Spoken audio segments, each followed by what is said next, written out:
मासे, शेती आणि पर्यटन हे सगळे एकत्र जमू शकतं का हो? अकोल्यातल्या एका शेतकऱ्याने हे शक्य करून दाखवलंय. प्रधानमंत्री मत्स्य संपदा योजनेचं पाठबळ मिळाल्याने विठ्ठलराव माळी यांचं आयुष्य बदलून गेलं. गावातल्या इतर शेतकऱ्यांसाठीही उद्योगाच्या नव्या संधी निर्माण झाल्या आहेत.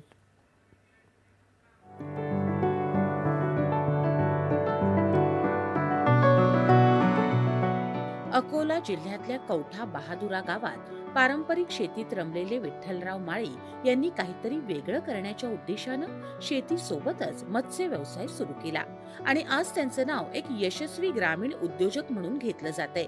ही किमया झाली त्यांनी केंद्र सरकारच्या पंतप्रधान मत्स्य संपदा योजनेअंतर्गत सुरू केलेल्या मत्स्य बीज उत्पादनामुळे.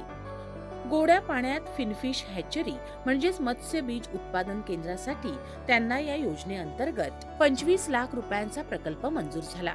यातले 15 लाख रुपये सरकारकडून थेट अनुदान मिळालं. 2021 मध्ये त्यांनी केंद्र उभारलं आणि दरवर्षी 2 कोटींपेक्षा जास्त मत्स्य बीजांचं उत्पादन करण्यापर्यंत त्यांच्या प्रकल्पाची क्षमता वाढवली आहे.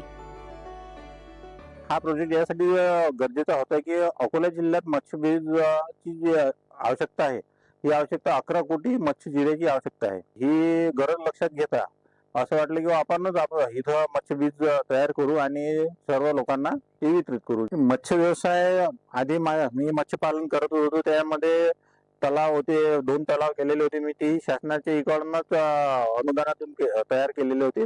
मग असा विचार आला की आपण आता मत्स्यबीज केंद्र जर तयार केलं तर चांगल्या प्रकारे आपल्या चांगल्या प्रतीचं मत्स्यबीज तयार करू आणि हे मत्स्यबीज आपणही वापरू आणि इतर शेतकऱ्यांनाही देऊ. अकोला जिल्ह्याला सध्या दरवर्षी 11 कोटी मत्स्यबीजांची गरज आहे. ही गरज भागवण्यासाठी माळी यांचं हे केंद्र खूप उपयोगी ठरतंय. पण इथेच न थांबता विठ्ठलराव माळी यांनी मत्स्य व्यवसायापाठोपाठ शेतकरी वाडा या नावाचं कृषी पर्यटन केंद्र सुरू केलं. आज इथं बोटिंग, स्विमिंग, घोडेस्वारी, बैलगाडी सफारी याच्या सोबतीलाच खास वऱ्हाडी जेवणाचा आनंद लुटता येतो. यामुळे स्थानिक लोकांना रोजगारही मिळत आहे आणि माळी कुटुंबाचं उत्पन्नही आता दुप्पट झालंय. या ठिकाणी जे शहरी लोक आहेत, शहरी लोकांना इथे येऊन स्विमिंग आणि वऱ्हाडी जेवण, बोटिंग, हॉर्स रायडिंग, बैलगाडी, ट्री हाऊस आणि जे मिलिटरी टेंट आहे त्या मिलिटरी टेंट मध्ये राहण्याची व्यवस्था वगैरे केलेली आहे. शेतकऱ्यांना शेतीपूरक व्यवसायाची साथ असणे हे खूप अत्यंत आवश्यक आहे. शेतीपूरक व्यवसाय हे भविष्यात शेतकऱ्यांना चालू शकतील, अन्यथा परिस्थिती विदारक झालेली आहे. शेतीपूरक ज्याला जे शक्य असेल त्यानं तो शेतीपूरक व्यवसाय करायलाच पाहिजे. त्याच्यातूनच आपली प्रगती होऊ शकते.